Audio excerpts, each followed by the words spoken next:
No matter if points are gained or points are lost, there will be much to discuss. For analysis regarding tonight's Winnipeg Jets game, here are Dave Manouk, Ezra Ginsburg, and your host, Drew Mandel. The Illegal Curve post-game show starts now. It was a good day for the Winnipeg Jets off the ice. We knew that entering tonight's contest. The question after the game was, is it going to be a good day for the Jets on the ice as well? And the answer is yes. Good day times 2 for the Winnipeg Jets as they defeat the Seattle Kraken by a 3-0 margin in the second half of the home and home series.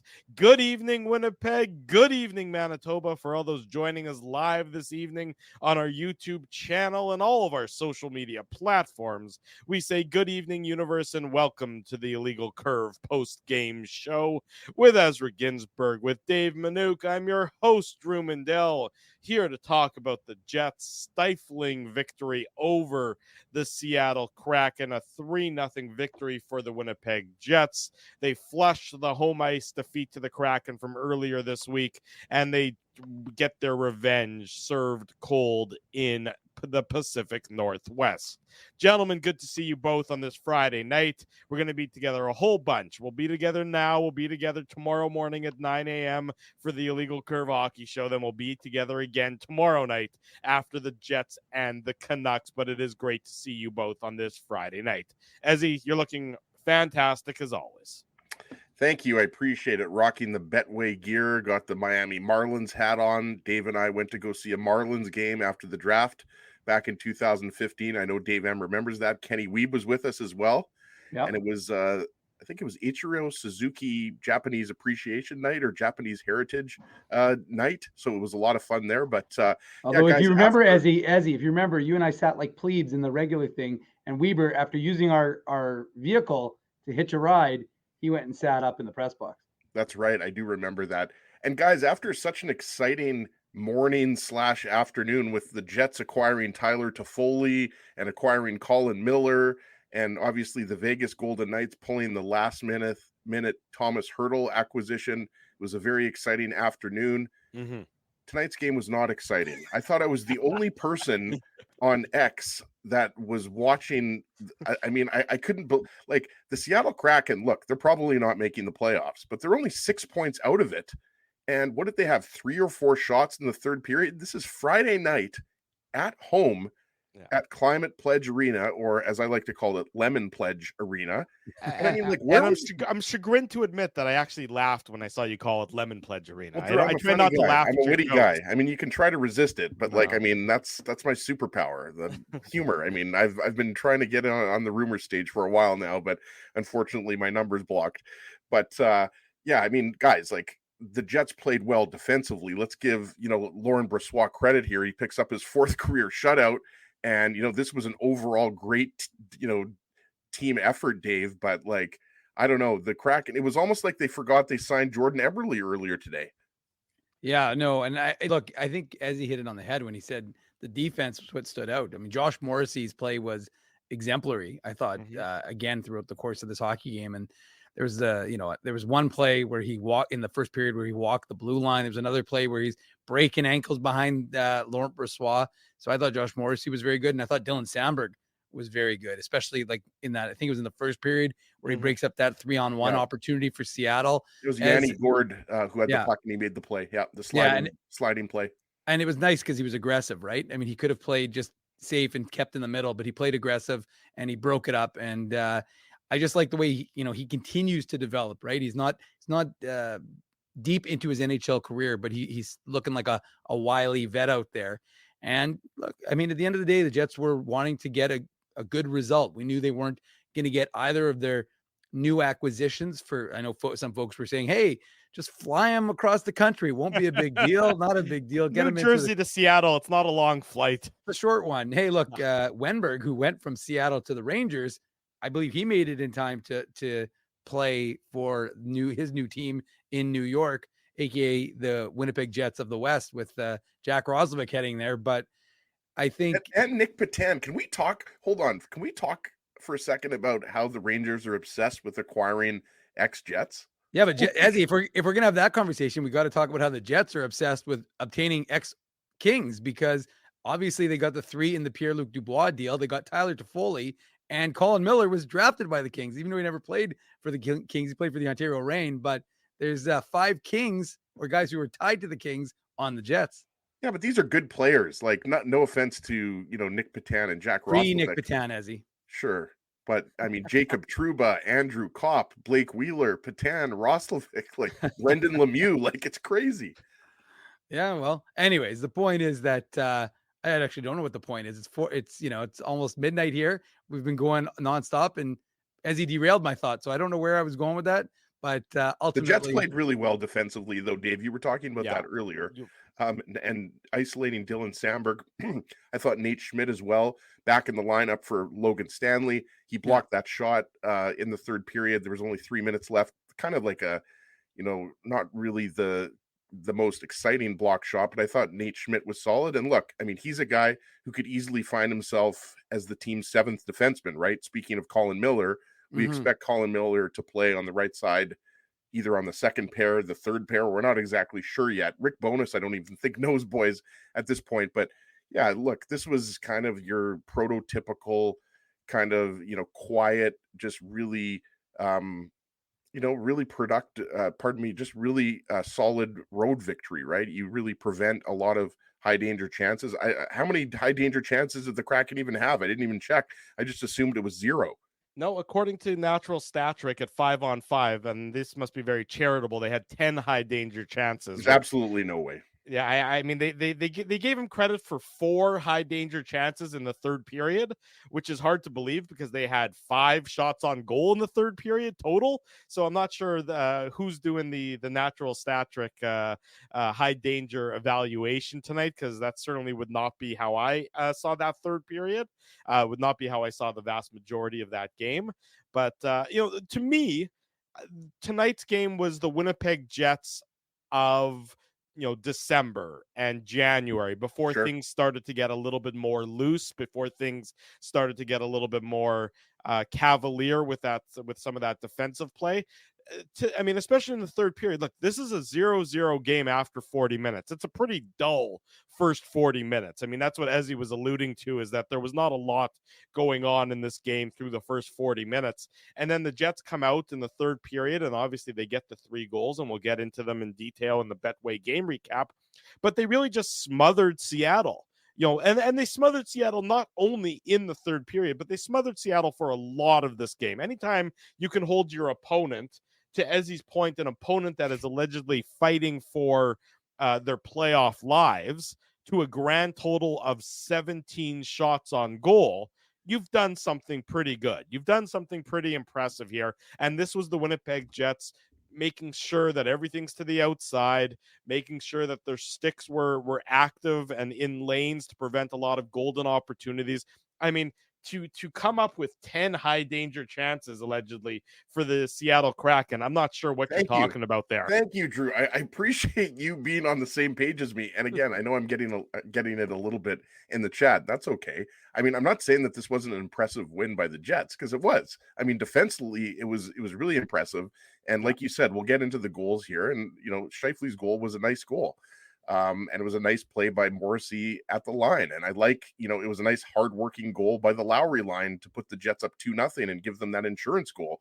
I think what we're saying is this game didn't have the intensity of the Jets Canucks game from a couple weeks ago. And we're expecting, a much more intense game between the Jets and the Canucks tomorrow night. Thank God. But yeah, I mean, the Kraken aren't doing themselves any favors by, not at least getting a point at home against the Jets, right? They picked up a big, back-to-back victories against the Flames and the Jets. But I mean, the Jets really just shut them down, like you said. And also, I mean, the Scheifele line was solid. We know that, Gabe Vilardi is going to be back soon. I thought Vlad Mestikov played really well. But this was just a more talented Jets team imposing their will against the Kraken. Yeah, I would agree with that, and I agree exactly with what you said about Connor Scheifele and Nemesnikov. And I tweeted at how I thought they were impressive throughout the course of the game, and you laughed at me on Twitter, but I know that was you just being your typical shit disturber self rather more than anything else. So I'll let that slide. They but were look, good. They had a 5-on-5. That line had an expected goals for percentage of 84%. I mean, they possessed the puck almost 70% possession numbers in the course of that game. So forget about the fact that that Scheifele scored the game-winning goal. That line was noticeable all game long, I thought, and they were effective. I mean, the Jets are a better team than the Seattle Kraken. I mean, I thought the Seattle Kraken were listless for a lot of this game, which I think speaks to your point, Ezzy, that especially in the third, right, Drew? Like, right. It's one thing, to have a slow start or have a kind of a slow couple periods, but in the third period, you're watching that and you're thinking, like, your playoff lives are on the line here. Like, I don't think anybody really is expecting the Kraken to make the playoffs just based on who is right now in the second wild card spot, right? It's Vegas in the first or second wild card spot, right? So, like, the West is, we've seen all year, it's top heavy, but the reality is the Kraken are still in it, right? Like, they're battling with the Calgary Flames, the Nashville Predators. We mentioned the Golden Knights. I mean, I don't think the Golden Knights are going to stay in a wild card spot, but for now they haven't been playing very well, and that's probably one of the reasons why they made all these moves, right? So yeah, I think if you're a Kraken fan, you were not happy with that performance. But if you're a Jets fan, you were happy with this performance because that's exactly what you needed, right? You didn't want to have a 2-game losing streak here going into Vancouver. And now there's a little bit of pressure off you, right, Dave? Now you've got the second game of the back-to-back. We know Hellebuck's going to start tomorrow. And we know that the Jets have been very successful in the second game of back-to-backs this year. 6-0 specifically, Ezzy. So the Jets have not feared the back-to-backs this season. And you're right. It was a good effort. I mean, ultimately you want again, I know folks want to see goals, and sometimes Rick Bowness hockey isn't what I would describe as charitably the most exciting brand of hockey. It's definitely not like the Devils, Ezzy, although we'll be talking about the Devils enough on tomorrow's show, but ultimately, like, this was a team that we, like Drew said, that we saw previously, and they were tight. And this is a Seattle team that was desperate. So you could say that they were listless, but also maybe the Jets imposed their will a little bit more on them that they had, than they were able to handle. And so, and credit Laurent Brossoit because he was good in the win. And again, like I said, I thought the defense was good. And then eventually the offense got going. And, it's always weird this time of year, right? The trade deadline, like, I don't know about you guys, but I completely forgot. And there's almost 600 people in the chat right now, excited and wanting to talk. Because, like, with the trade deadline starting, obviously it started the last few days. And I know Jets fans were a little upset because it seemed like, the Jets were the tumbleweeds were tumbling by, even though 5 weeks ago today, the Jets actually made the big acquisition of when they acquired Sean Monahan. But, like I said, there was so much stuff going on today, boys, that I almost forgot there was a hockey game. And I said to the folks at Matt Frost, I said, I'm actually kind of happy that the game isn't until 9:00 because there's so much stuff going on. If it was an early start time, then it would be a little bit annoying because we'd still be rolling through all this trade deadline stuff. So it allowed us to have a little bit of a break with respect to trade deadline and then the game. But look, ultimately you want to see the Jets play a little bit tighter and imposing their will on their opponents. Yeah, look, and that's what the Jets did. The Jets, and this is a number of games now, at least in, the last 4 games against Buffalo and tonight against Seattle, where they were close games heading into the final period, and the Jets sort of just took over. And yes, they lost to Seattle on Monday, but you can almost give them a bit of a pass given how good the road trip was. The 2 games on Saturday and Sunday were last week against Carolina and Buffalo. And today they just said, look, it's 0-0. It's the third period. This game has been relatively uneventful. It's been relatively easy for us to play this game.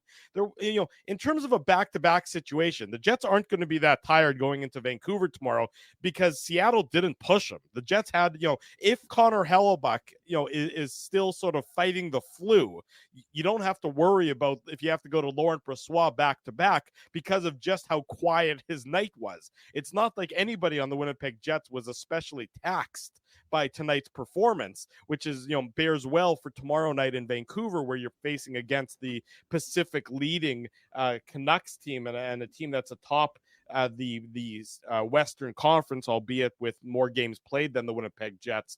The Jets now tied with the Canucks in terms of the points percentage so far.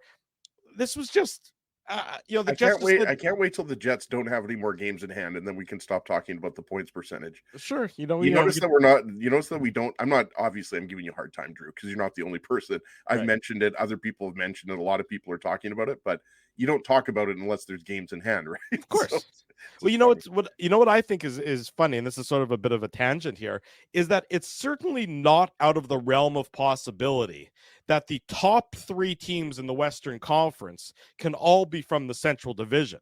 The Jets won tonight, Dallas won tonight, Colorado won tonight. Well, if those 3 teams keep winning, it's certainly not impossible for them to leapfrog Vancouver and have 1, 2, 3 in the Western Conference all be out of the Central Division. Of course, there's 2 points now, a grand total of 2 points separating Dallas, Winnipeg, and Colorado, never mind the games in hand and everything. But that just tells you how tight it is in that Central Division. And actually, it's going to go down to probably game 82 to see who gets to play the wild card team and which of those 3 teams, the Jets, the Avs, and the Stars, get to beat up on each other in round 1. So the Central Division, certainly the top 3 teams in the Central are going to be competitive and neck and neck all the way through the final 82 game, or the final of the 82 game regular season. yeah, there's absolutely no way, Drew, that any of these teams can separate themselves. You just mentioned the points, right? Like, it's impossible. The only way that a team can separate themselves is if they win like 90% of their games, which is obviously not going to happen. Or if one of these 3 teams goes on a long losing streak. But based on what the Jets, the Avalanche, and the Stars have done before the trade deadline, that's not going to happen either, right? So, right. Yeah, there's obviously a huge reason to finish first in the Central Division and Western Conference, in addition to just having the home ice advantage throughout the playoffs. It's obviously you avoid playing one of the Stars or the Avalanche. And look, I mean, you're going to have to beat one of the Stars or the Avalanche regardless. It's either going to be in the first round or the second round. Yeah. But I think you would rather it be in the second round. That goes back to, like Drew was joking about, there's a lot. I think there's an argument to be made to just go back to the 1 through 8, regardless of what division, because you wouldn't have Boston, Toronto like we've had year after year. Even though I love Boston and Toronto in the first round, that's going to happen again this year, most likely, right? So yeah, I think overall, like, the Jets don't gain any points on the Stars or the Avalanche, but it's a big bounce back win, if you want to call it that, after losing to the Kraken in regulation. I think, we would all agree the Jets deserved at least a point in that game. And now they can turn their attention to a very good Canucks team. And even though they're not going to get Toffoli back and they're not going to have Velarde back, so far the Jets have been playing pretty darn well without Velarde in the lineup. Well, look, and Drew, before I forget, big happy birthday shout out to Tyler Derby. He's a big Jets fan from Indiana. He flew to Seattle to see it, and it's his birthday today. So we got to see a Jets win on his birthday, and he went to morning skate. And he had quite the day. So big shout out, Tyler Derby, big fan of IC, and happy birthday to him. In Indiana. There you go. We're huge in Indiana. I've been to Indiana, Gary. of course.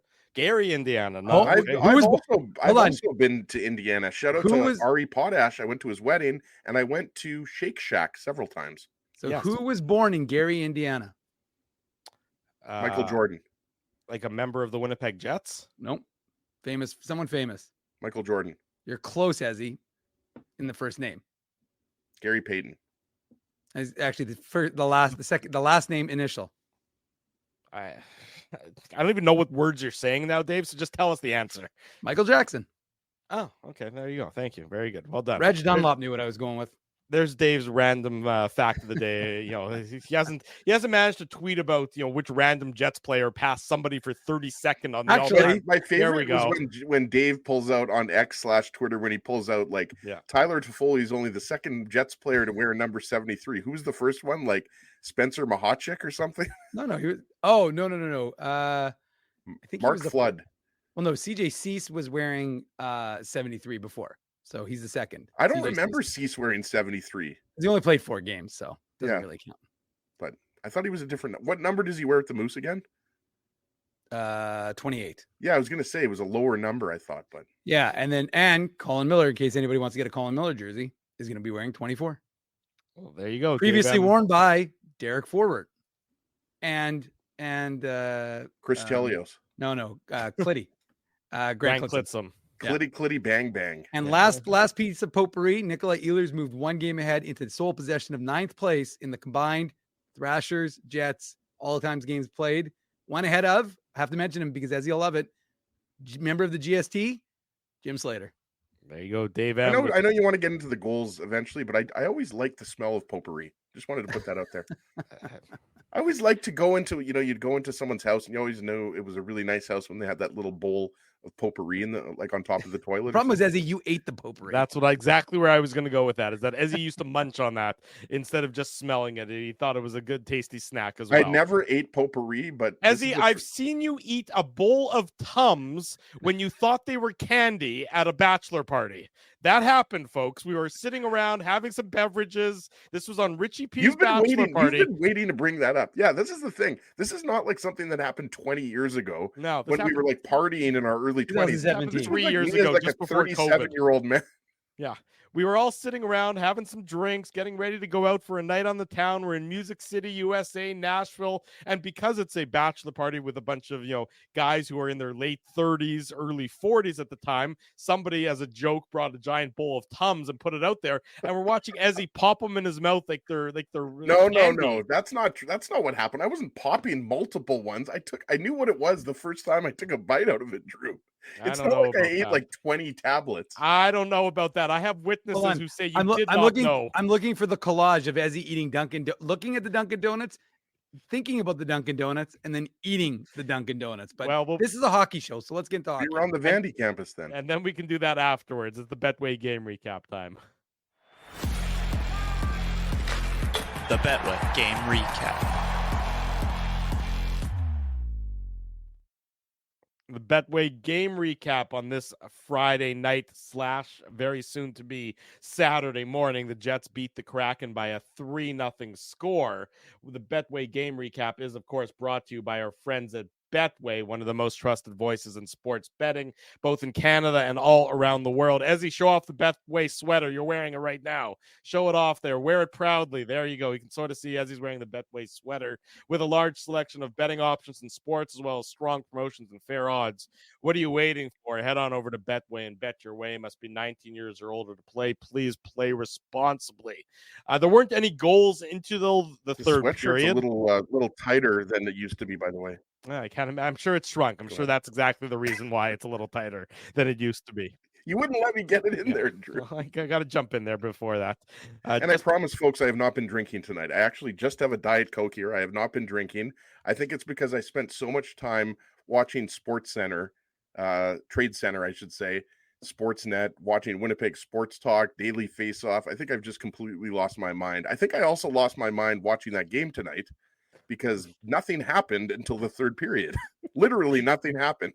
It's true. Well, if you like whistles, if you went on to Betway and you bet the over/under on whistles, even I like the whistle pig in Transcona. Yes, when it was around. Yes, there were a lot of first period whistles, but there was certainly not a lot of action in what was a very boring first period. 17 first period whistles. I mean, when I'm looking through my notes here, the most interesting part of that first period might have been the play where Monahan had the puck right in front of Joey Decord, and he had his back to Decord, and he tried to pass it to Iafallo, and he just missed Iafallo. I mean, that might have been your most interesting one. There was a nice kick save by Laurent Brossoit off Jordan Eberle. That came with about 5 minutes to go in the first period. One save that I remember in the first period. I made a note of that too. There was one chance for Jordan Eberle in the first period, and the Kraken did absolutely nothing. What did they have? 7 shots or something? The Jets didn't have a ton of shots. It was 9-8. The 9-8 were the shots in the first period. You're right. The most impressive play of the first period was what Dave alluded to, where Dylan Sandberg broke up that 3-on-1 rush with a nicely timed dive to knock it off of the stick of the Seattle player as they had what looked like it should have been a dangerous play. Yeah, and the thing I wanted to just isolate on that play too is like this is the thing too. Dave was tweeting about Sandberg today. Like, it's almost like if you're the Jets, you don't want the other teams in the Western Conference to actually know how good Sandberg is. Like, I don't care what anybody says. This guy, is an amazing defenseman. He's not going to put up big offensive numbers, I don't think, Dave, at any point in his career. Like, he might kind of top out around 30 points or something like that. But like, you have to know like, if you misplay that or you don't time that properly, that is going to be an easy goal for the Kraken, right? Like, so good on Sandberg for being aggressive there and picking his spot. Like, he's confident in his game that he does that, right? And there aren't a lot of defensemen that have the confidence in themselves to make a high risk play like that. So I thought that was tremendous. Yeah, I would agree. And look, I thought Dylan Dave has Sandberg. nothing to add. Yeah, I thought. Well, actually, that's not true. I was actually basically, I was writing into the chat. Oh, be sure to smash that like button, folks, please. They know. That was what they I was, know. that You was don't what I need was to doing. remind them about that. You know, you can focus on us. Focus on us. Leave the chat for a second. Me, Dave. Focus on us. Look at me. Make eye contact with Drew. Now you're making it creepy, and I'm going to go back to reading the chat. But look, it was, to me, it's an interesting. Well, first of all, Drew, one of the things we didn't mention was that Rasmus Kupari came in for David Gustafsson, so that was somewhat notable. I mean, I think they're. I had no idea Kupari was in the. Yeah. No, there were a couple of plays where I noticed him, but like, I think it's one of those things what Rick Bowness isn't going to let guys sit too long. Those extra guys, I think that, and I had a question from the chat asking about who's going to get sent down to the Moose, but as just to be, well, I know, but you may know that, Drew, but maybe the chat doesn't, which is why I'm informing them right now that the roster limits now are no longer applicable.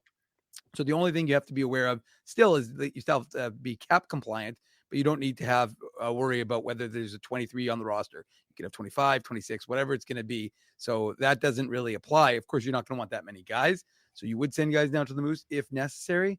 And we'll see what happens when, of course, Foley and Miller join the group, sorry.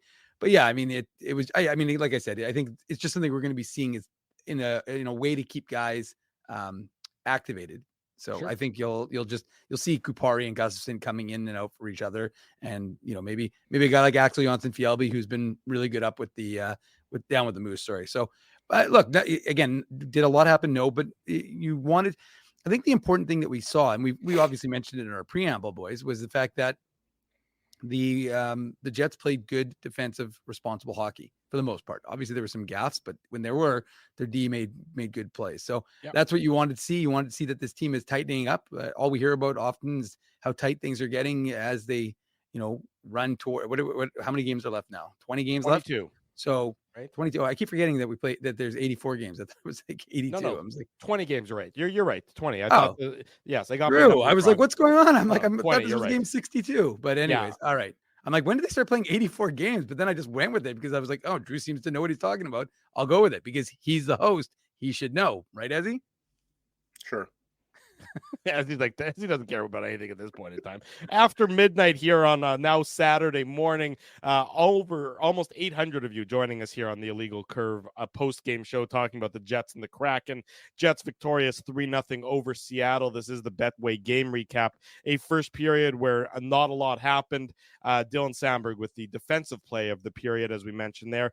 Even that, odd man rush, which you obviously never like giving up an odd man rush. It's more of a fluke than it is a breakdown. It's, it comes off of a Nino Niederreiter shot that was so, heavy and missed the net that it ricochets all the way back out, and the Jets were being aggressive. So it's not like it's a huge breakdown or a huge, inconceivable turnover that leads to the odd man rush. It's just sort of a weird happenstance that led to it. But ultimately, nothing happens as a result. Nothing happened in that first period to speak of, and that's why it was 0-0 after 20 minutes.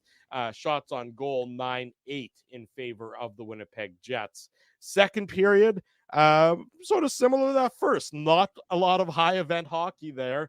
Shots after that's in the second period were 9-4 in favor of the Winnipeg Jets. So really, if you think about it, in the final 40 minutes of the game, the Jets gave up a grand total of 9 shots, which is pretty stifling, but also pretty terrible if you're Seattle. Well, and that's what I'm saying, right? So, like, I think, if you're going to have 2 takeaways, boys, from this game, it's that the Jets really stymied the Kraken. And like Drew said, I mean, there wasn't a lot of time and space for the Kraken to do anything in the Jet zone, but also for the Kraken, that can't be your A-level performance when you're 6 points out of a playoff spot. You're fighting for your playoff lives. You're at home.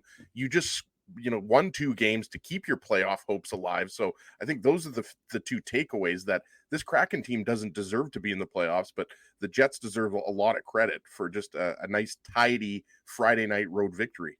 Yeah, my notes in the second period are similar to the first in that there's not a ton of them. You have a Nate Schmidt turnover early in that second period that leads to a chance for Seattle. Matty Beniers to Thomas Tatar. Tatar hits the iron on this one. They hit He the couldn't post twice. tie the game. What? Say that again, Ezzy? Said It was a joke. You were making one of your funny puns, saying, were you? Yeah. Okay. He was trying to tie the game. Yeah. Oh boy. Yeah. No, he was trying to break the tie is what it was. It was tied at that point in time. Yeah. Another one, the Jets had a good chance. Scheifele to Morrissey, and Morrissey redirects it. And he just redirects it wide. It goes off the side of the net. And he thought, consistently from that second and third period, Scheifele, Connor, Nemesnikov, they were a load to handle for Seattle. In fact, Seattle couldn't handle them at all. That line was very good for the Winnipeg Jets. And anytime they were on the ice, you could usually expect the play to be in the Seattle zone. Justin Schultz had a good chance for Seattle off of a face-off win. Brandon Tanev grazed the post on a backhand flip. I was going to mention the Tanev. Yeah. I mean, look, there wasn't a lot going on at all in this game. I thought there was one shift. Sorry, I was going to say, we're obviously going to get into the first goal. Josh Morrissey plays a big part, but there was one shift late in the second period, I believe, or maybe midway through the second period, where Morrissey, Dave tweeted it out like he was doing his dance along the blue line, and he kept the play alive. And I don't even know if it resulted in a shot for him specifically, but he just kept a shift going. And I thought that Morrissey was probably the most noticeable player on the ice in the second period, to be honest with you, because you can tell, and we've seen this, guys, over the years. We saw this a lot last year, maybe a little bit less so this year. But Morrissey has the ability, and this was a sleepy in Seattle type of game, and you like that, Drew. I know you like that. You got mail, Ezzy. Yeah, exactly. I actually did get mail today. I got some letters from the bank, a few pizza hotline collection agency. Yeah. No. I have no debts. I keep all my cash under the mattress, Drew. But I mean, Morrissey was phenomenal tonight, and we've seen that so many times, Dave, where there's a game where there's maybe not a lot going on, and you're wondering who's going to take this game over. Oftentimes it's Scheifele, sometimes it's Ehlers, maybe Connor, but Morrissey can do that, with the best of them. Yeah. Go ahead, Dave. No, I think I was just I agree with you. Well, do you want to go into the goal, and then we'll do that? Because I mean, look, Josh Morrissey is the reason this goal happened, right? His play at the blue line is what really. He's just aggressive. His play is elevating. And like I said, a couple shows ago, it's amazing to think that he's on pace for 58 assists. Ezzy, I didn't tweet that one out. I thought about it, but then I thought Ezzy's going to get mad at me if I tweet it, or he'll make fun of me. I shouldn't never get mad at you. Yeah, you never get mad, but you make fun. And so I've already given you enough ammunition. So I was like, but it's amazing to think that he looked like he was going to get, low 50s, maybe high 40s. And now he's just been on this run.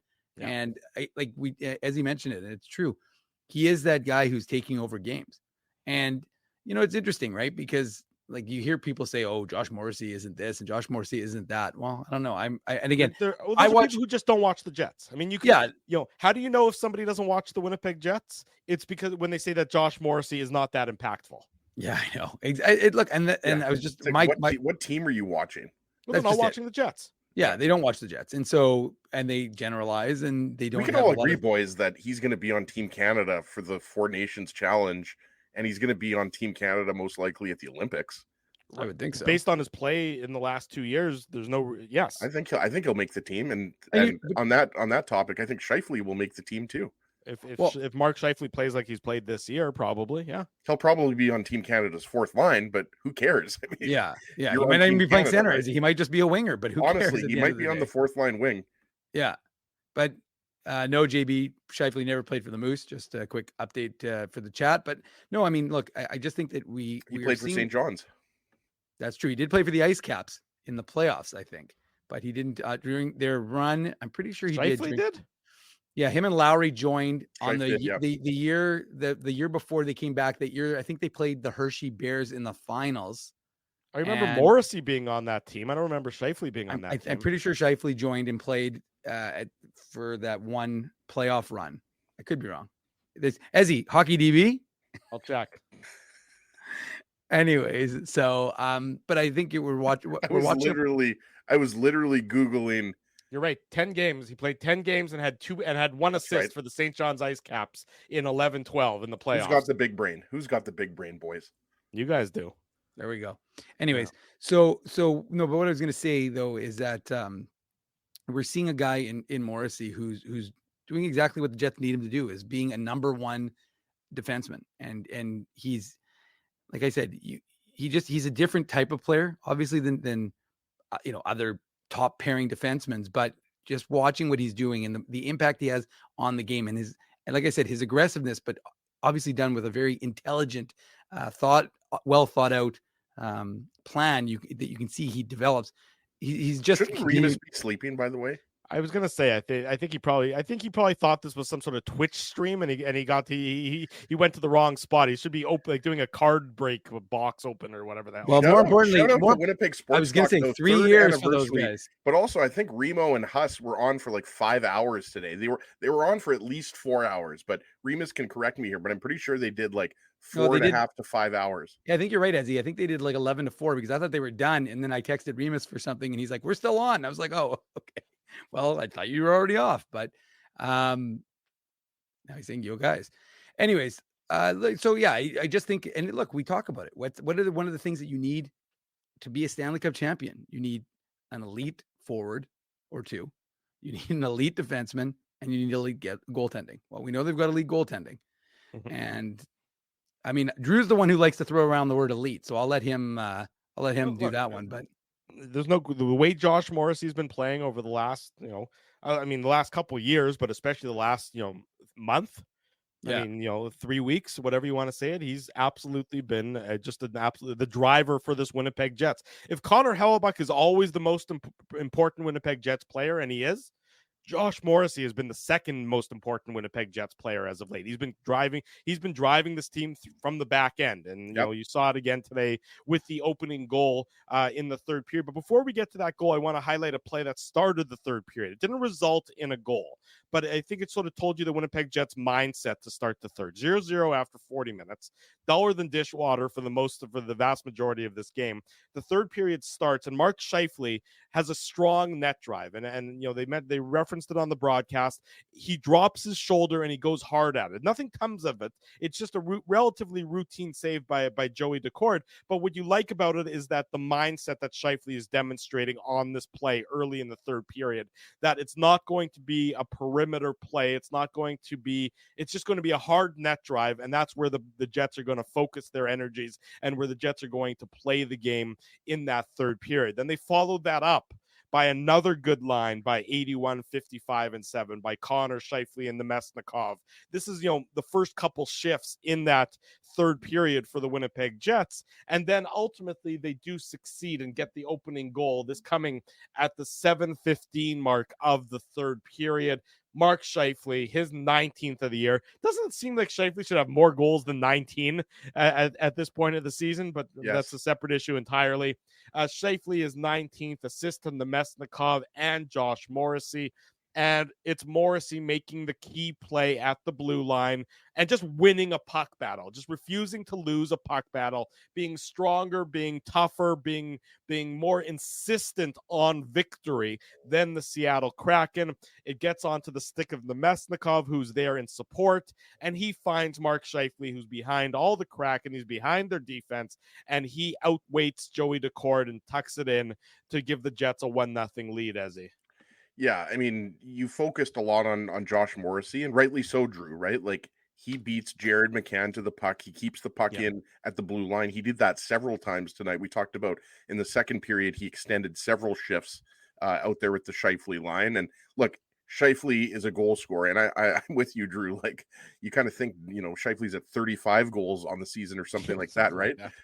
Based on the way he's played. I mean, he's a point per game, right? He's close to a point per game, right? Which he has been throughout his career, right? But he just outweights Joey Decord, who's had a good season for the Kraken, and just slips it through his legs. But yeah, you got to love the effort by Morrissey. And that's what it is there. Like Dave talks about his skating, and Morrissey is an absolute elite skater. And I feel like sometimes we forget in Winnipeg, or if you're a Jets fan and you watch the Jets a lot, you're kind of spoiled in that you have Kyle Connor, you have Nick Ehlers. Ehlers is arguably the best skater in the entire league, right? All due respect to Connor McDavid, but at the very least, Dave, you're going to say Ehlers is probably a top 5, top 10 skater.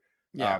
And same thing goes with Kyle Connor, but Josh Morrissey, that this isn't like this is Morrissey's skating, or this is anything like, it's not skill, it's just will at this particular point, right? He keeps the play alive, gets it over to Scheifele, and Scheifele does the rest, left all alone in front of Joey Decord. So finally we had a goal in this game after going the majority of the game without one. Yeah, exactly right. And the Jets get on the board early, not early, but at the 7:15 mark of the first period, the third period.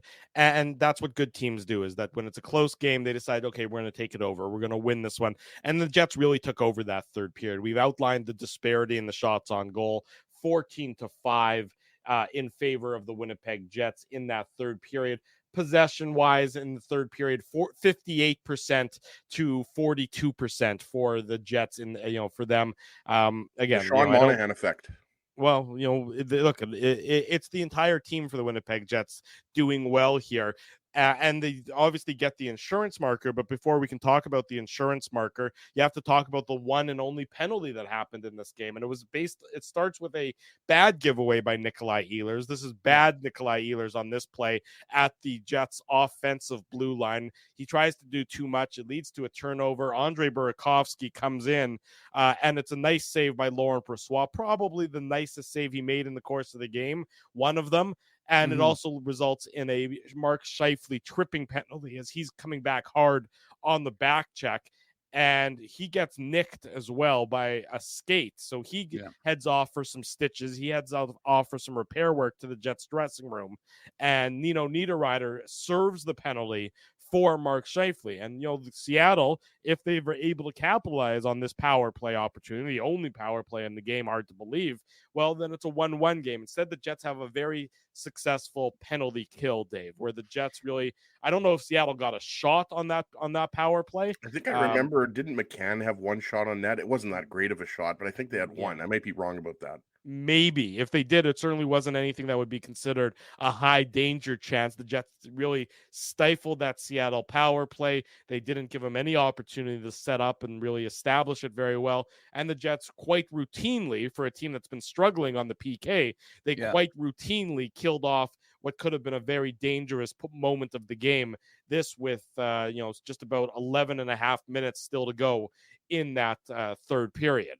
Two things I want to reference, Drew. Number one, blame Dan Robertson. He was trying to manifest a penalty, as he was like, there's no penalties in this game, in his conversation with Kevin Sawyer. I'm like, Dan, you're going to manifest a penalty, and look what happens. Penalties show up. But the other thing that, Drew, one of the things you just said, I thought was interesting.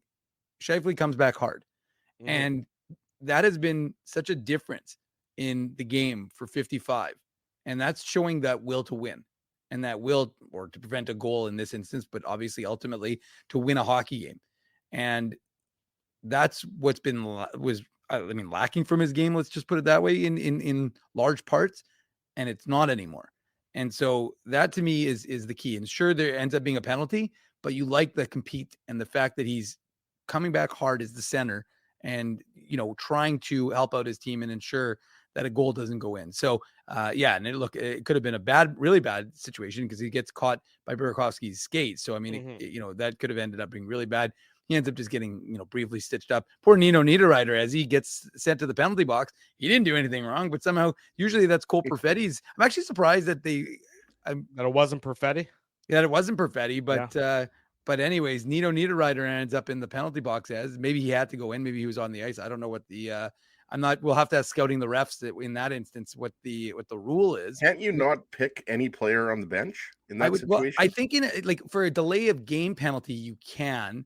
I'm just wondering if there's some instance where... No, not a delay of game penalty. That would be whoever flicks it over the glass. No, sorry. You mean a too many men penalty? Too many men penalty. That's what I meant. Bench I think, but I'm thinking I would think that you could pick anybody, but why would you pick Nino Niederreiter, who's, you think you throw Cole Perfetti in there generally. That's what they tend to do. That's all I'm saying. Yeah, fair point. And that's a good question. Maybe somebody could Scouting ask the refs, Desi. Talk to him. Yeah, exactly. Call Josh Smith up. That's who's scouting the refs. Is a shout out to long-time scouting the guest. refs. They do an awesome job. They do an awesome job. Yeah, our buddy Josh there, a frequent guest here on the show, or has been I over would the say years. frequent. Yeah, he's been a guest over the years. Back in the radio days, we had him on a lot. Yeah, but now we're more often. We're fancy boys on YouTube now. That we are as fancy boys. So the Jets kill the penalty to Scheifele, and then really less than a minute after it ends, 57 seconds after it ends, the Jets make it 2-0. It's Adam Lowry. He gets into double digits this year, his 10th of the year. Assist to Nino Niederreiter and Mason Appleton. And what you have here is you have a clean zone entry by Nino Niederreiter, and he leaves it for Appleton, and you got a very smart shot by Mason Appleton. It's a shot for a rebound. He goes to the far pad of Joey Decord, and Decord cooperates by kicking the rebound out right in front of the net. Niederreiter gets the first rebound opportunity. Decord makes the subsequent save, but it goes to Adam Lowry, and Lowry makes no mistake. So third time the charm on this in terms of flurry of shots on goal, and it's 2-0 for the Jets into the latter half of the third period, Ezzy. Yeah, and you know what? I got to give Mason Appleton credit here. I thought, he's had now his second consecutive strong game, and maybe it has to do with the fact that, he used to play for the Kraken.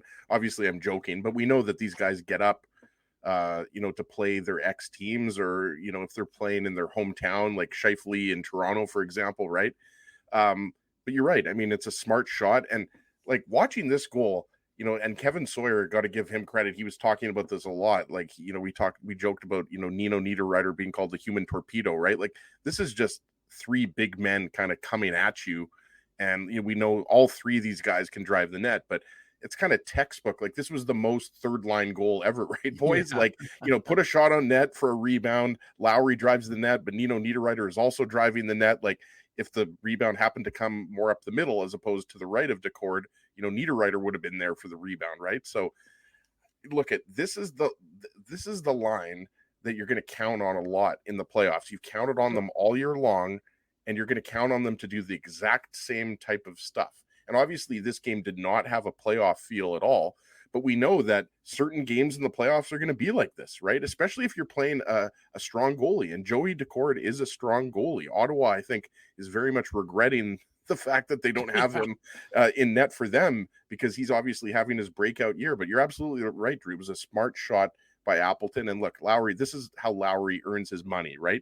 He earns his money scoring goals in the slot. He earns his money with his physicality, dropping the mitts, and being a great leader. So this was the insurance goal that you needed at this point, because I don't think anybody watching that game, certainly I didn't think the Kraken were coming back after they went down 2-0. No, I would agree with that. With Lowry's goal, the Jets get yet another goal scorer into double figures, and that, from my perspective, is worthy of our Seagram shot of the game. The Seagram shot of the game. Big thanks to our friends at Seagram's for their continued support of the Illegal Curve post-game show. Maybe you're having a late night nip, or you're deciding what to have to drink tomorrow night. May we recommend any of the fine Seagram's products? Perhaps Seagram's VO is your product of choice, masterfully blended, distinctly Canadian, available at every fine liquor mart and liquor store near you. Big thanks to our friends at Seagram's. 2-0 for the Winnipeg Jets, and exactly what Ezzy said. It's almost like they gave up, because it seemed like they weren't even going to pull Joey Decord to try and get an empty net goal. Thank you, Drew, for finally joining the dark side here. Like, yeah, anytime I agree with Ezzy, it is the dark side. I mean, like, I that's what I was thinking. Like, 2 minutes left. Justin Schultz is casually bringing the puck up the ice. Yeah. Like, Jared McCann is kind of going east to west, not really sure what he's going to do. Like, the Kraken couldn't put 3 passes together. Like, I don't know. Watching that game, I don't know how you would think that the Kraken have a chance at making the playoffs and getting that last wild card spot, because, again, they're at home. They don't. And it's not like, they traded a bunch. Alex Wenberg was the only guy they traded, guys. And he wasn't even playing the last few games. Exactly, right? So I agree with you, Drew. I mean, that was just that effort was not acceptable for a team whose playoff lives are on the line. Yeah, I would agree with that wholeheartedly. The Jets wrap up the scoring after Kyle Connor hit the goalpost. So the Jets almost made it 3-0 after the Scheifele goal. But then the Jets do wrap up the scoring into the empty net with 50 seconds to go. Nikolai Ehlers getting his 19th of the year. Assist to Sean Monahan, assist to Alex Iafallo. And it's a 3-0 final for the Winnipeg Jets, Dave. We don't break down empty net goals here, but a very tidy third period for a Winnipeg Jets team that was 0-0 after 40 minutes. Then they decided, okay, we'll just win this game. We'll just be the better of the two teams as they are on paper. And they were the better of the two teams on the ice in that final period as well. Yeah. And look, Drew, it's their 40th win of the season, 40th win in game 62 in 22-23 last year. Remember the big year where they were doing well and then they started to collapse. 40th win came in game 72. So they're 10 games ahead of that one, if my maritime math is correct. And 17-18, which of course, Ezzy, is the year that everybody loves to reference, including Colin Miller, who went to the Stanley Cup Finals that year with Vegas. Shouldn't it be prairie math? Well, yeah, we always do that in honor of Rick. Rick. Yeah, of Rick Ralph. To Slick Rick. Yeah. And they did that in 17-18. They did it the 40th win in game 66. So they are 4 games ahead of that pace. So this Jets team is doing things we've never seen here in that after Winnipeg. every Jets win, aren't you? You're not going Oh, to you got that. You're You not gonna know, stop. I got a Drew, new one. when Dave has his narrative. I know. I mean, he Drew loves has it. his narrative for these post-game shows, but Dave has his online narrative that he needs to keep going. Dave grinds it into dust. Mine at least changes from game to game. Dave I don't think so. is I'm consistent. I know. You are consistent. Jets win 3-0 on ice victory. Hold on, ice 1 victory. second. Phyllis said, "I saw that on your Twitter, Dave. Great stats. Thank you, Phyllis. Please stop. Please. Well, people that follow Drew know that he puts out stuff like he did with the Connor Scheifele Nemesnikov line, and he tests the stuff out on Twitter to see how it does. Yeah. And then he brings it up on the post-game show. Drew is what we call a narrative. I'm just completely random and make absolutely no sense, and then I just continue that on the post-game show. So I'm very consistent at being random. And Drew's a narrative tester, we call him. Is that what we call me? I didn't know that. Drew Wendell is at least in the Facebook part of the chat, who is still, I'm not convinced, isn't one of you posing as pretending to be an alternate, an alternate version of God yours. Bless everyone who's watching us right now, because it is, what is it? It's 12:20 or something in the morning right now. In the morning. Yeah. So everybody who's joining us, just thank over you for 800 of you live here on the Illegal Curve post-game show talking about the Jets defeating the Seattle Kraken by a 3-0 margin. That was the Betway game recap. When we come back, we talk about the off-ice victories for the Winnipeg Jets, an abbreviated version of it because it is almost 12:30, and we have to do this all again in 8.5 hours on the Illegal Curve hockey show on Saturday morning. So stay with us. We'll touch on the trade deadline, much more on the deadline, of course, tomorrow morning. Jets win tonight 3-0. Drew Mandel, Dave Minuk, Ezra Ginsburg with you on what is now a Saturday morning edition of the Illegal Curve post-game show. BP's new New York Sicilian Square Footers. With a thicker crust than ever before, they're light and airy on the inside and oh so crispy on the outside. You're gonna have your work cut out for you. Okay, fine. Try the New York Sicilian Square Footers, only at Boston Pizza. You guys ever wish for a game changer in life? Like finding out your favorite snack has 0 calories? Or discovering the mute button on Ezzy? Picture this, a secret weapon for parking where you can book a spot a whole month in advance. Tell me more, Drew. Pre-book your parking at really low rates, or maybe even for free if you use the code Illegal Curve. Free? What is this, sorcery? The Grid Park app. It's a real secret weapon that has affordable game day parking, and to sweeten the deal even more, I love sweets. our listeners can use the code Illegal Curve to park for free. Holy Zamboni. Tell me about it. Just download Grid Park, GRYD Park, and use the code Illegal Curve, all one word, to park for free. The game can change just like that. Accidents happen when you aren't protected. So now what? Getting to your injury quickly can make all the difference. Help prevent them from being game changers with Linden Market Dental Center. Bonding, crowns, bridges, and dental implants. State-of-the-art treatments are available to help you get back in the game. To learn more, visit lindenmarketdentalcenter.com. Creating smiles for life. Your coworkers love you because you always make them laugh. You're the life of the party with stories that have them rolling on the floor. Or maybe you're just the quiet one in the corner with the one-liners that just slay. Do you have what it takes to become Winnipeg's funniest person with a day job? Try your luck. Hit the stage at Rumors Comedy Club, and you could be walking away with $1,000 cash. Winnipeg's funniest person with a day job. Presented by Rumors. For all the details, head to rumorscomedyclub.com. Whoa, Ezzy, everything okay? You look stressed. Of course I'm stressed. We're moving, the house is upside down, the kids failed miserably at packing the fine china, and my life is in chaos. Chaos! Yes, that does sound like a problem. What am I going to do? Ezzy, relax. Rolly's Transfer Moving and Storage is the answer. With 60 years of experience in moving Manitobans and a track record of exemplary customer service, one call to Rolly's and your stress is gone. No job is too big or too small. Just visit Rollies.com and they will take it from there. Thanks, Dave, and thank you, Rollies Transfer Moving and Storage, online at Rollies.com.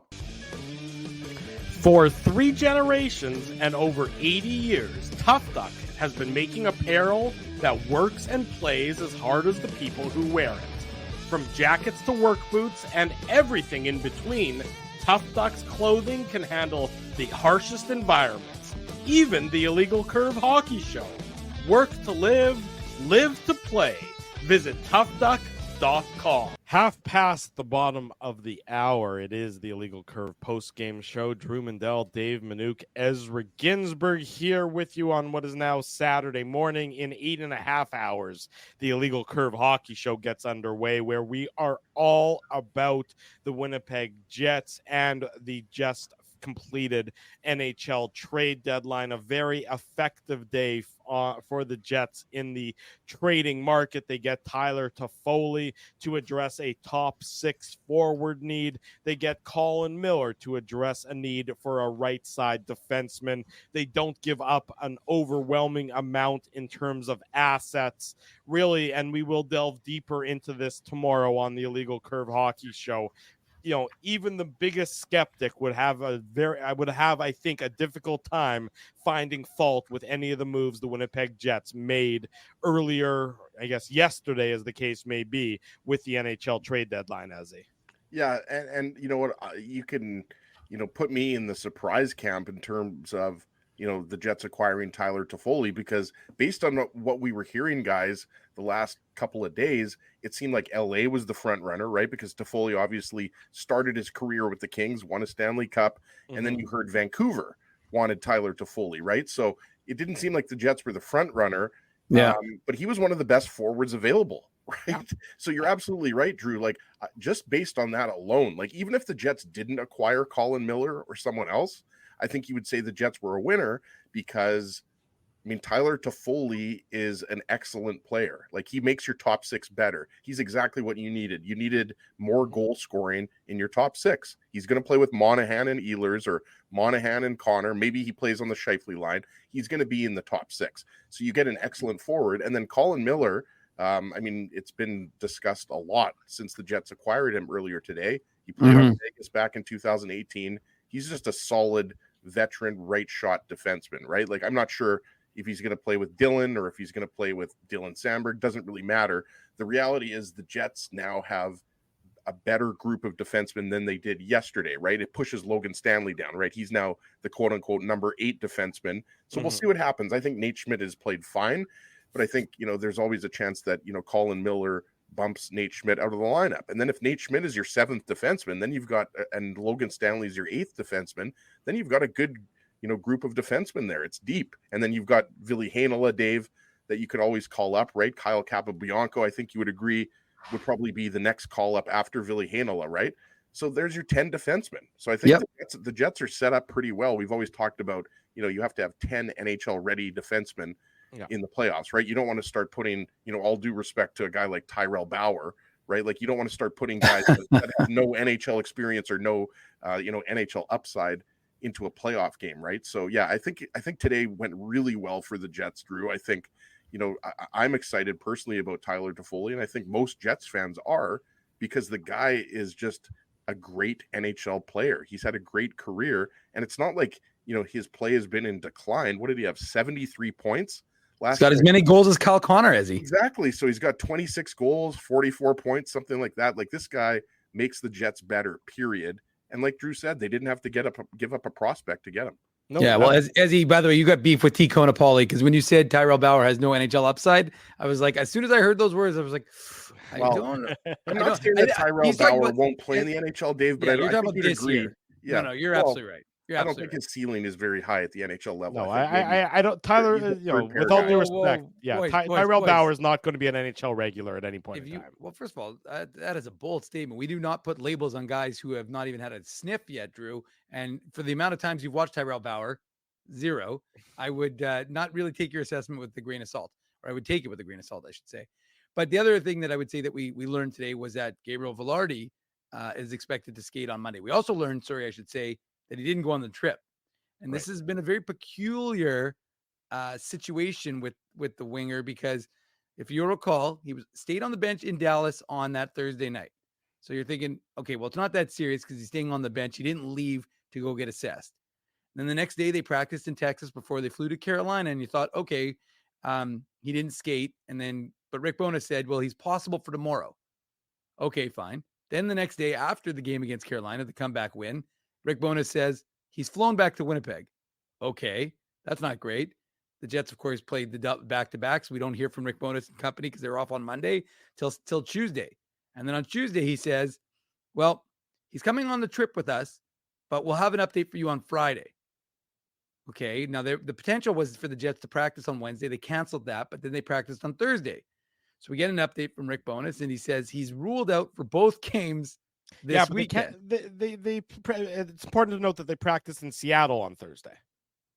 Yeah, they didn't practice in Winnipeg on Thursday. So they, at that point in time, they knew he wasn't going to travel. No, because Rick Bowness said he was coming on the trip on Tuesday. But on Thursday, they knew he didn't come on the trip.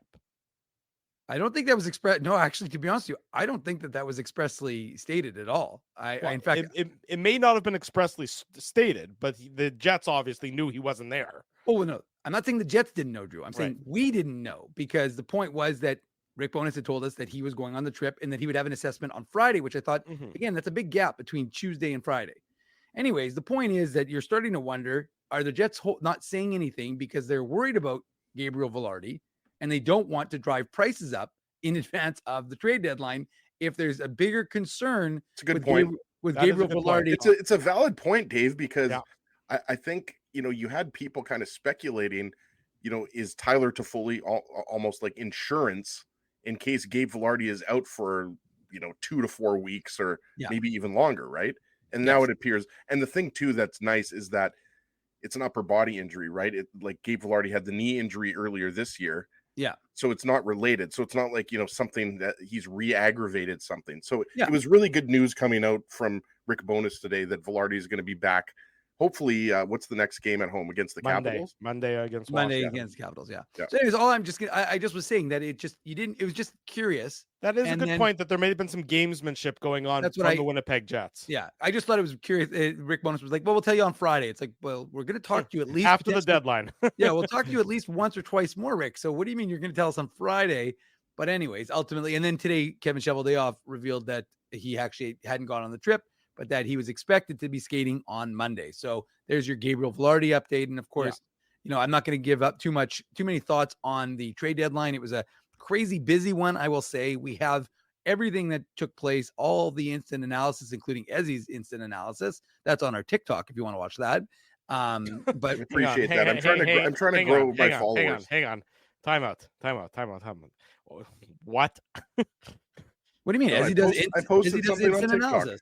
I missed that. I was not informed. If you weren't a boomer and knew how to use TikTok, you'd understand that Ezzy does instant analysis on TikTok. You know what I found out recently? I'm a millennial. I thought I was too old to be a millennial. You are too old to be a millennial. You're no, a Gen. You're like no. Look at the millennial. Look at the years for millennials. 1982. I thought you were like a Gen Wire or something. What is a Gen Wire? I don't know. That's like somewhere between a Didn't Gen you X date and a girl Gen... named Jen Wire once? No, I'm No, pretty we're sure Gen Y is We're between millennials. Gen X Well, you and guys are millennials. millennials too. Anyways, before we go to sidebar, it is almost 1:00 in the morning. I just wanted to say, if you didn't catch anything from today, we've got it all available on illegalcurve.com and on our YouTube channel. We've got the interview with Tyler Toffoli, his first one as a member of the Winnipeg Jets. He spoke for about 9 minutes. And then we've got the full 1981 to 1996. Sorry, Dave, you're not a millennial. Okay. I knew Ezzy was going to go there. And then I was going to do some digging. And if you didn't get a chance to hear Kevin Chevaldeo's full media availability, we also have that up on our YouTube channel and illegalcurve.com. So check it out. Lots of analysis from today in Jetsland. And of course, I'm not going to steal Drew's thunder, but there'll be some more analysis coming And it your was way. Generation X, Drew. There's no Generation Y. I thought there was a Gen Y. No, I think there's a Generation Z. Maybe it's Gen Z. That's Maybe right. that's what I am. Maybe Z. Well, Gen Z. I'm Say it. You're Gen Canadian. Z's. I'm Canadian. My wife and kids are Your dual kids, your citizens. kids and Laura can say Z. You have to say Z. Fair enough. In any event, we're going to say Z for go to bed as in sleep, because we have to do the Illegal Curve Hockey Show in 8 hours and 20 minutes. So way more on the trade deadline. We'll get deep into the deadline at 9 a.m. here back on our YouTube channel. Murat is going to join us at 9:30, and then the People's Insider, Jordan Schmaltz, is going to join us at 10:30 for his analysis on the trade deadline. So be sure to join us 9 a.m. tomorrow. Hold on. Tough Duck, hardest hitting comment, Drew. Ooh. Oh, yes. Sorry. I forgot about that. Hit that bumper. Okay. I thought you had the bumper ready. I guess you don't. Nope. Hang on. Nope. Here it is. The Tough Duck hardest hitting comment. I can't believe it. Drew was going to leave me hanging there. Tough Duck, hardest hitting comment tonight is going to go to Louis Batista. I like this comment here. I don't know about y'all. I know Drew appreciates that y'all being from Kentucky. I'm so not damn from pumped. Kentucky, but yes.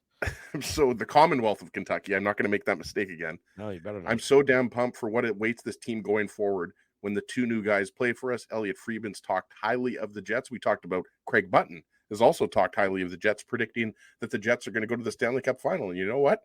I think Craig might be right on that one.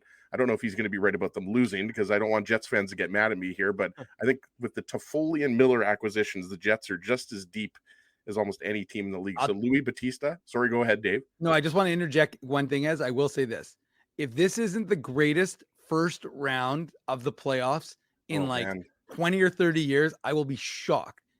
I think every series, and I don't mean the specifics, but I just think every team has loaded up, and I think it's going to make for such exciting playoff hockey. This first round, which is always, I mean, my favorite, your guys' favorites. So I think it's just going to be, I think it's going to be incredible. I'm so excited. I know. I want the first round of the playoffs to start now. Like, think about, we talk about, the Jets could play Colorado or Dallas in the first round. The Jets could play the Golden Knights in the first round. Can you imagine that first round series? How about Jets Los Angeles Kings? Because I think that very well could be the case.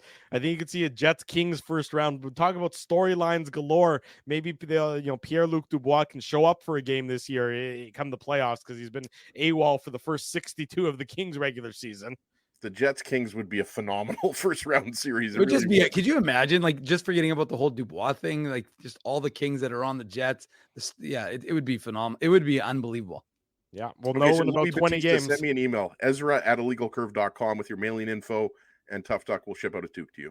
There you go. Big congratulations to Luis Batista, tonight's winner of the Tough Duck hardest hitting comment. Big thank you to all of the sponsors of Illegal Curve who make the post-game show, the Saturday show, and the website a possibility. Our friends at Rolly's Transfer, Farmery Beer, Seagram's, Rumors Restaurant and Comedy Club, Grid Park, where you can use code Illegal Curve to park for free, Tough Duck, Bethway, Zappia Group Realty, and of course, Linden Market Dental Center. Support these fine businesses because of their continued support of Illegal Curve hockey. If you haven't already done so, smash the like button, subscribe to the YouTube channel, tell your friends, tell your family the best place to be each and every Saturday morning and after each and every Winnipeg Jets game is the Illegal Curve YouTube channel. And of course, we always want to hear from you. Leave us some feedback on the channel. Like I said, tomorrow, 9 a.m., never mind tomorrow, that's actually this morning,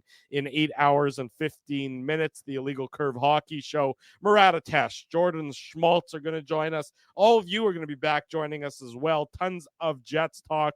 We'll talk about the trade deadline, and we'll get you set for the Jets and the Canucks later on tonight. As for last night's result, the Jets 3, the Kraken 0. The Jets head into Seattle, and they start the road trip with a victory. Big thanks to all of you for joining us. Big thanks to Dave Minuk. Big thanks to Ezra Ginsburg.